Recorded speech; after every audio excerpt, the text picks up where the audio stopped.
Perception of America by other countries is a very important element in America maintaining a good relationship with other countries. The perception of America is based on a few different factors: the media portrayal of American values in film, news coverage of who's in office, perception of the American president, and America's role in foreign affairs.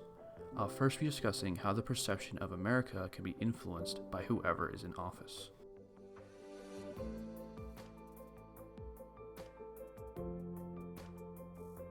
If there's someone in office who is well prepared for the job at hand and takes it very seriously, then he or she will be respected by the world. Such is the case of Ronald Reagan, whose intimidating presence was enough for the hostages in Iran to be released just minutes after he was inaugurated. The Iranian militants feared the repercussions that would come their way because Reagan had stated that he was prepared to end the crisis by any means necessary.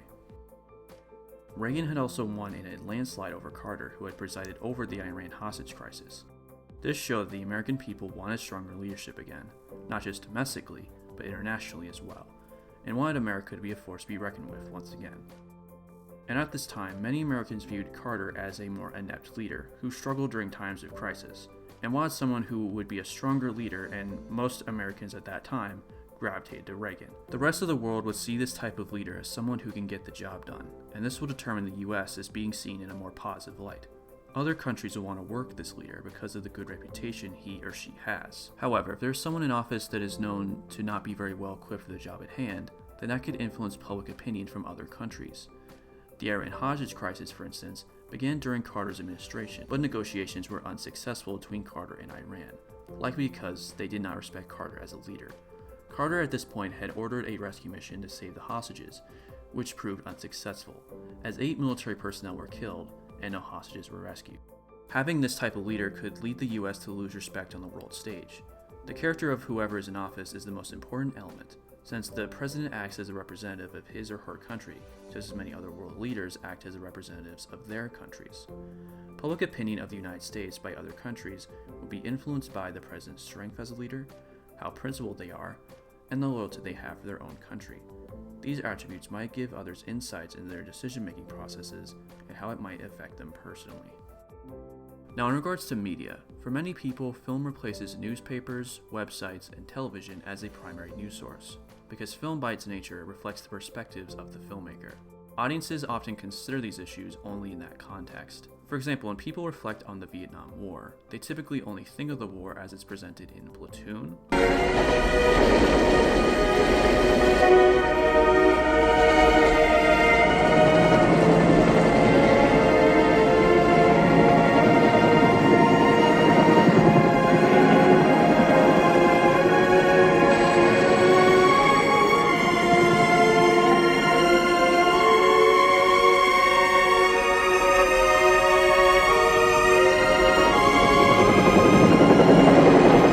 Apocalypse Now. Smell that? You smell that? Napalm, son! Nothing else in the world smells like that.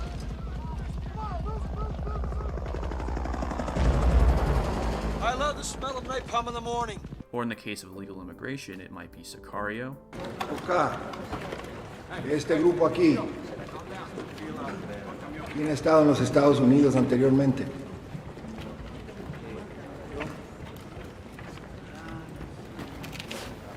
Permiso.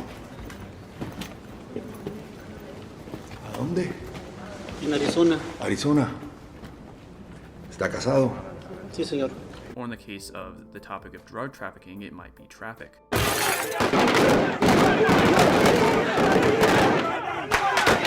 The stories and characters are so compelling, and the viewers may accept fiction as fact, without the benefit of deeper research.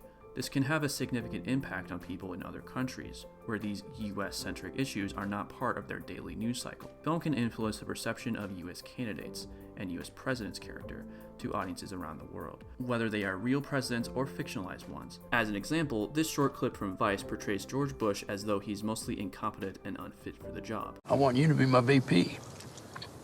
You the solution to my problem. I'm CEO of a large company. I have been Secretary of Defense. I have been Chief of Staff. The Vice Presidency is mostly a symbolic job. Right. I can see how that wouldn't be enticing to you. However, the vice presidency is also defined by the president. And if we were to come to a different understanding, Go on. I'm listening. I sense that you're a kinetic leader. You make decisions based on instinct. I am. People always said that. Yeah. Very different from your father in that regard. Now, maybe I can handle some of the more mundane jobs, overseeing bureaucracy, managing military, energy, foreign policy.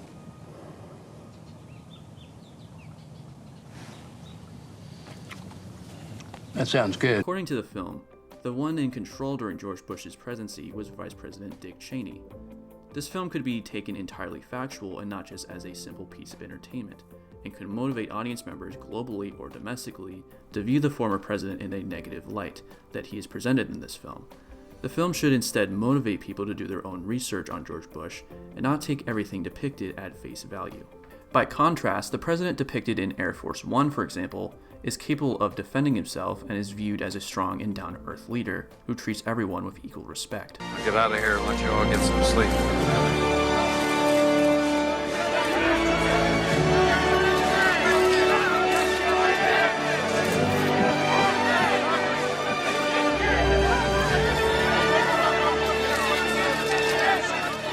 Mr. President, welcome aboard, sir. Hey, Danny, how are you? Mr. President. Mr. President. Changing plan, Danny. Let's go to Barbados. Anything you want. You're the president. The depiction of this president, although being a fictional character, would be enticing to most audiences, whether they are American or from a different country, because in the end, it's the president who manages to defeat the terrorists that have taken control of the plane. This subverts expectations of what most people would expect from a president, but invites real-life comparisons to candidates for the office. In regards to more traditional forms of media, such as reading newspapers and watching the news, oftentimes only negative press is what is most popular in America and abroad. The sad reality is that oftentimes reporting on positive news is not as prevalent as reporting on negative news. Common examples of negative news that is typically reported on in the daily news cycle in America are mass shootings, war, and racism. Negative news is usually what sells, because it's far more interesting to the masses to report on the bad aspects of America than to reporting on the continued positive ongoing events in America. This style of reporting can cause the viewers in other countries to believe that America is a cruel place because of the one-sided nature of this reporting, and only hearing the negative aspects being reported upon, and the positive aspects of America are more infrequently reported on. In regard to US candidates, this can be a similar strategy, where in the media coverage it could be much more biased. For example, if there's a Republican candidate that is being discussed on a Democratic news station, they'll likely not paint them in the best light because of his or her political affiliation. But if there's someone who is Democrat that is being discussed on a Democratic news station, then they'll likely go along with anything they say because he or she belongs to that same party. America's role in foreign affairs can impact America's perception from other countries. If there's a president that is much more America first, then that could impact how countries view the US, and they can begin to view the US in a more negative light. An example of this could be how Woodrow Wilson was much more America first prior to reluctantly becoming involved in World War I, and refused to offer aid to countries that were already at war. And this made him very unpopular with countries that were allied with America and felt that they were being betrayed. Policing the world, on the other hand, could make the US unpopular to other countries in Europe and abroad, because to their perspective, it could seem as though the US is overstepping their boundaries. America should allow countries to operate as they wish, but still cooperate and establish good relations with all their leaders of the world. Perception of America by other countries is a very important factor for continued good relations with all other countries of the world. America is the leader of the free world and should cooperate with other countries and maintain a good relationship with other countries. And a major component of that is the character of whoever is in office, as that is the most important element, since the president acts as a representative of his or her country, and will determine how the US is seen by the world.